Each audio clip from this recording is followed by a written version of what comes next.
Sooie! I've been a simple farmer all my life, getting up at the crack of dawn and plowing the fields till sundown. But humans ain't the only ones to grow a crop or two. The leaf-cutting ant is a prime example of what a hard-working organism can do when they ain't one of them lazy city folk, what with their fancy automobiles and flying machines. So button your overalls, grab a hoe, and till the fields along some of nature's first agriculturalists in life, death, and taxonomy. Welcome back to Season 2 of Life, Death, and Taxonomy, your 30 minutes of interesting animal info. You just pointed at the dog. I did. You know why? Because I'm Joe. And I'm Carlos. Yep. And it's time to do another animal for Season 2 with no distinctive features yet.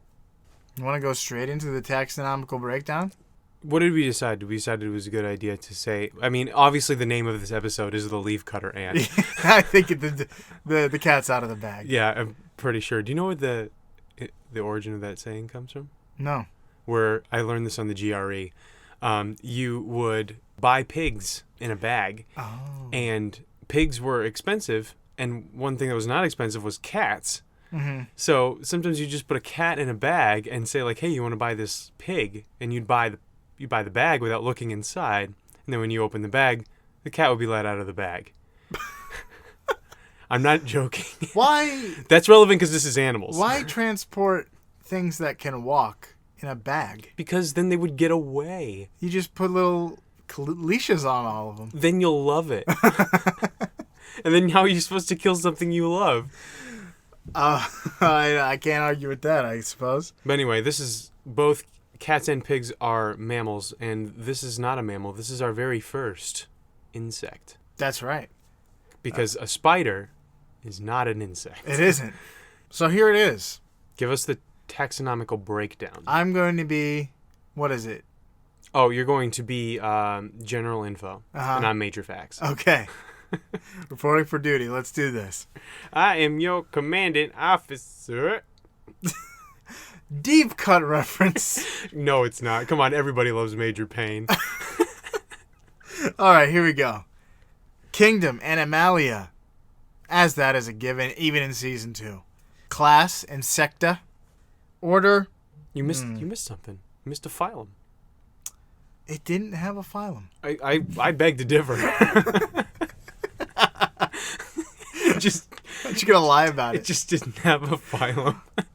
I usually... Do you want me to say it? I have it. Sure, what's the phylum? Arthropoda. Oh, duh. So it called that a clade. Is that another word for... I don't know. What are you reading, the Scottish version? Yeah. So clade, arthropoda. The class is Insecta. Yeah, and then the order is Hymenoptera. Does that seem right to you? Hymenoptera? Yeah, that'll do. That sounds more like Egyptian, like Imhotep. Family, Formicidae. Formicidae? Yeah, it's probably a soft C. Yeah, Latin. And then genus, there's 2. Yeah. Atta, as in attaboy. Yep. And Acromyrmex. Acromyrmex. That's an M? That's what I got. Okay. Sounds good to me. And then there's a lot of different species. Yeah, loads. We're pretty much going to be talking about all leafcutter ants, which spans 2 genuses. Yeah. But for a species, you have Columbica. That's one of the common ones. So you have Atta columbica. I like that. I like that word. That's a lot easier to say than some of the other ones we've had to say. You ready for some general info? Yes. Hit me with the general info. Also, I didn't do any general info research. So I know very little about these ants other than their leaf cutting abilities. That's a big part of it. But let's talk about where they live. They live in South, Central, and North America in arid regions. So they're super stoked about deserts, and they've developed some interesting ways to survive in the desert. What do they look like? They look different, turns out. Than other ants? No, they look pretty much the same as other ants, like what you'd expect as an ant. But in terms of each other, they have something called polymorphism, which is when members of the same species have different physical characteristics. So on a basic level, that's like jaguars. You can have, or rather Yeah, jaguars. You can have the light colored ones that look like, Your typical leopards and stuff like that. And you can have black, what people call black panthers, which are actually leopards or jaguars. Yeah. So it's basically like two members of the same species that look different. So basically humans have quite a bit of polymorphism. Right.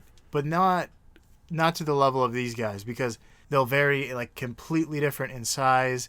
Some have wings, some don't. So like there's no human out there that has like other appendages, There are, but it's not normal. It's not good. Unless it could be good. It could be good. It could be fine. I saw that some of the ants were really small. They looked like regular ants, and some of them looked just like behemoth ants. That's a great segue into a brand new segment we're debuting called Measure Up here on Life, Death, and Taxonomy, where we talk about sizes and put them into relatable terms. Okay, so the queen ant, as you know, is the most revered ant in the anthill. As she should be. She deserves that respect. And she's typically large, the largest of the ants in a colony. So she can be up to 30 millimeters, or 3/5 of a golf tee, or 1/25 as tall as Vern Troyer, the actor who plays Mini-Me in Austin Powers. 1/25 as tall? So if you stack 25 queen leafcutter 25 ants, times smaller. Yeah. Yeah. Then Vern Troyer? Whatever his name Yeah, is. yeah. So 25 stacked lengthwise would reach the top of Vern Troyer. That, I don't know how much that says about Vern Troyer or this ant. Both. If you think about the golf tee thing, that's a pretty decently sized ant. Yeah. It's 3/5, so it's most of a golf tee. Most of a golf tee. That's pretty darn big. It's like a decently sized cockroach. Yeah. So workers are 12 millimeters, or as long as 100 sheets of paper are thick. As long as 100 sheets of paper are thick. Man, this new segment is confusing. These are relatable terms. So if you take 100 sheets of paper and you stack them, Okay. the thickness will be the length of a worker ant. Got it? Yeah. I've never... Well, I guess I'm thinking of a book when it comes to stacked pieces of paper. Well, if it helps you, I have another comparison. All so right. if you stack them on top of each other lengthwise, 115 would reach the top of Danny DeVito. Soldier ant? The big one? The worker ant. Oh, the worker ant is the small one. Yeah. Okay. 115. But Danny DeVito's a little guy, too. He's no Vern Troyer. No, he's not. Haven't you seen the Lorax? He's so small. He became the Lorax. He's a method actor. Isn't Danny DeVito also the satyr in Hercules, Phil? Yeah, he is. And it kind of looks like him, too. Don't tell Danny DeVito that. I mean, if I you're feel listening, like that's Danny, a fine compliment. Dan the man, if you're listening, don't hold that against us. Okay. So, more cool stuff. Okay. They can carry 20 times their body weight. If humans could do that, they could carry a car or 2.5 cows. I got 600 pounds. That seems like a lot less than what you're talking about. It's a 20 times the body weight. Yeah, that's a lot. 600 pounds is a lot less than 20 times my body weight. Yeah. Well, I think somewhere between 600 pounds and what is that? 20 times my body weight would be 4,000 pounds. Yeah, so there you go. That's a wow.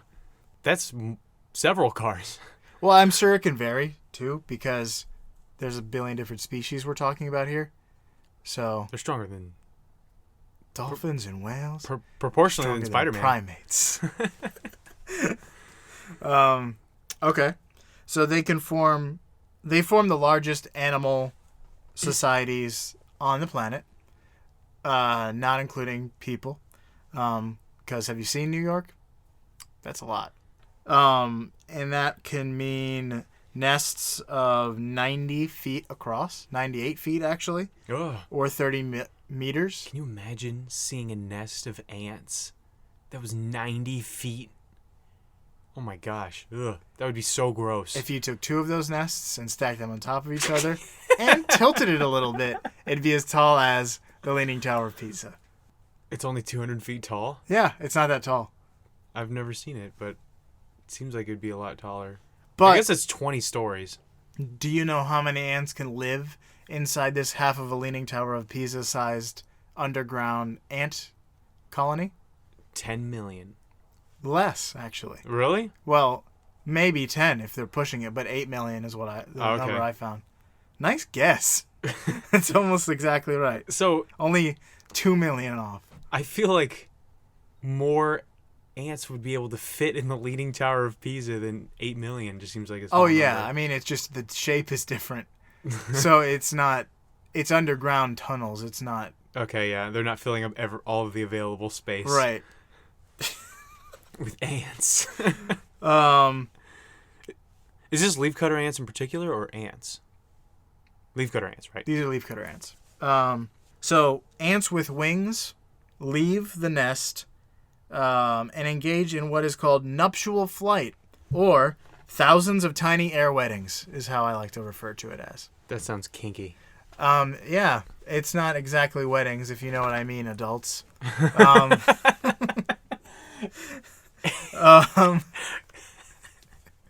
The ants get married first. Remember that, kids. It's called nuptial flight. Yeah. There's also nuptial cannibalism.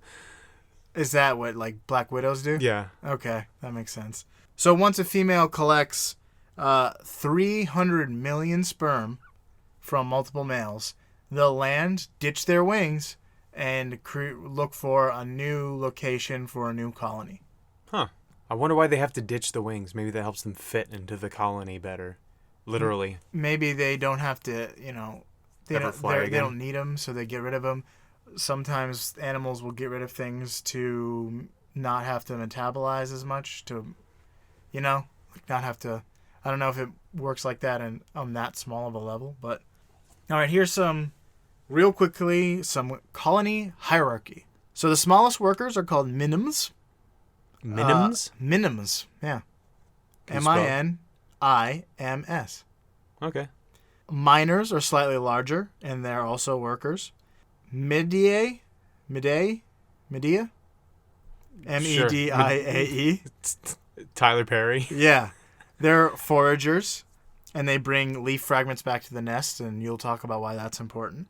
And then majors are the largest worker ants, and they act as soldiers and defend the nest from intruders. Yeah, I've seen the regular worker ants. Well, I guess the minims or whatever you're talking about, and the majors together Right. is like these can't be the same ants. Yeah, no, they are the same ant. Again, that's called polymorphism. Remember that? It'll be on the quiz. But is that all the? That's all the general info, just in time for you to pick it up with Major facts. major facts. Let's hear it.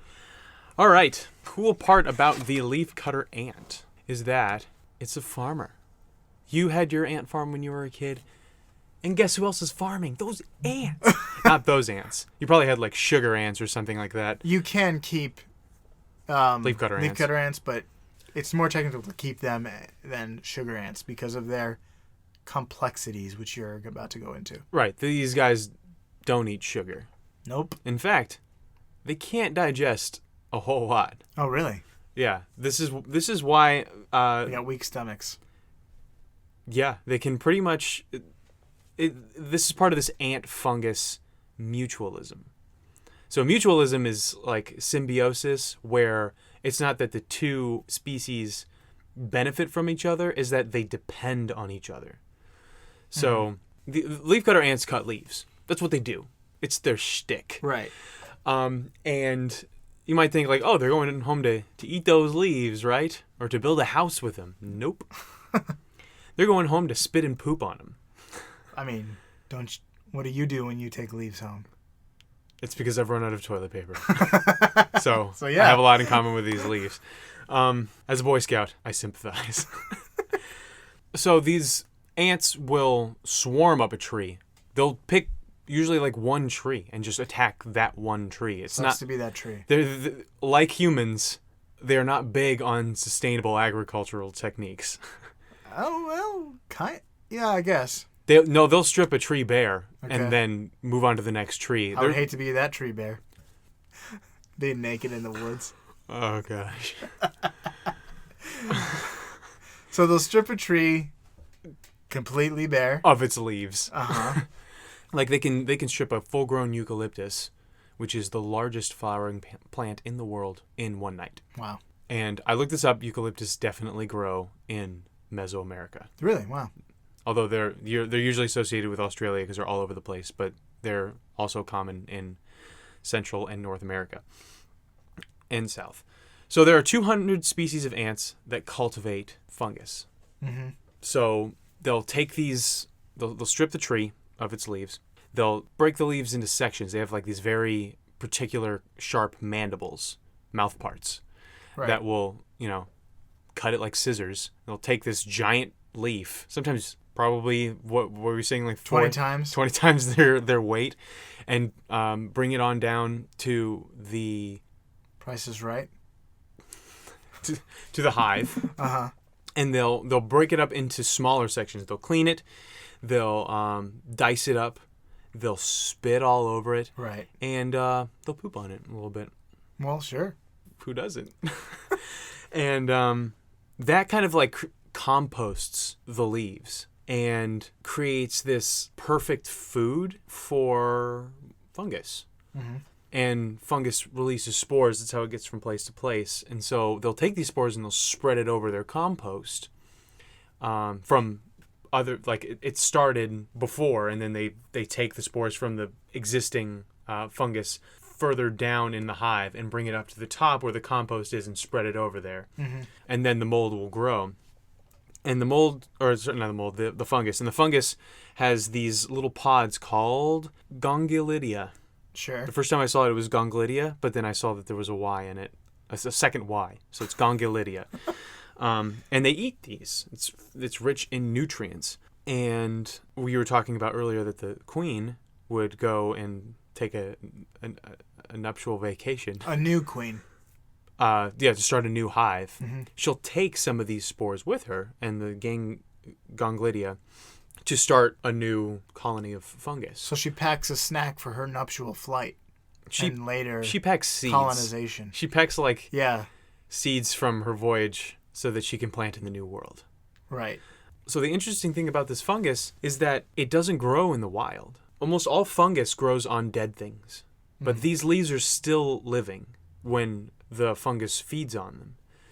So it's the only fungus. Well, there's a variety of different fungi that are cultivated by ants, and some ants just do the bare minimum, which is bring dead leaves in and just leave them there, and then the fungus will grow.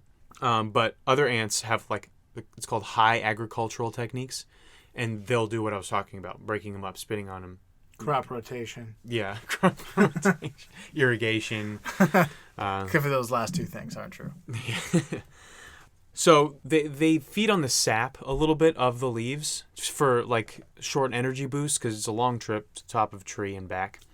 But mostly they actually need to eat the leaves. That's what they eat. But they're incapable of digesting the nutrients in the leaves without the help of the fungus. Mm-hmm. So the fungus has these enzymes that digest the leaves as they're composting, and they turn those nutrients into their gongylidea, and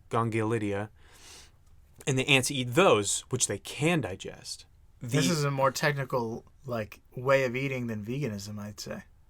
Even more technical. There is nothing more technical than veganism.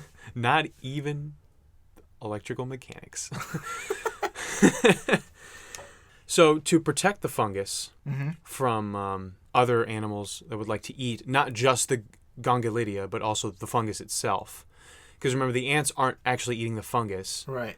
If you look at their hive, it's actually mostly just fungus. It's just this white, fuzzy hive. Mm-hmm. And they crawl over it, and they burrow their holes into it, but they don't actually eat the fungus. They just eat like it's fruit, essentially. Mm-hmm. But there are other bugs that would like to eat the actual fungus. Kind of like truffles. Truffles are something that grows on a mushroom. Oh, okay. And then the pigs. Or on a fungus. Yeah, and the pigs find it. I learned that from varmints. Shout out to varmints. So the ants are notorious for attacking absolutely anything that comes near their nest. So it's really beneficial to the fungus to like play host to these ants, because like they'll just swarm and kill whatever comes nearby, and they won't eat it because they can only eat the gonglydia of this of the fungus. And also there are parasites and microbes that pose a threat to the fungus, and the ants carry bacteria that secrete antibiotics to kill the parasites. So they're like using pesticides on their farm. Did you get the name of that special bacteria? I sure didn't. Well, I did. It's called actinomyces. I'm glad you got that.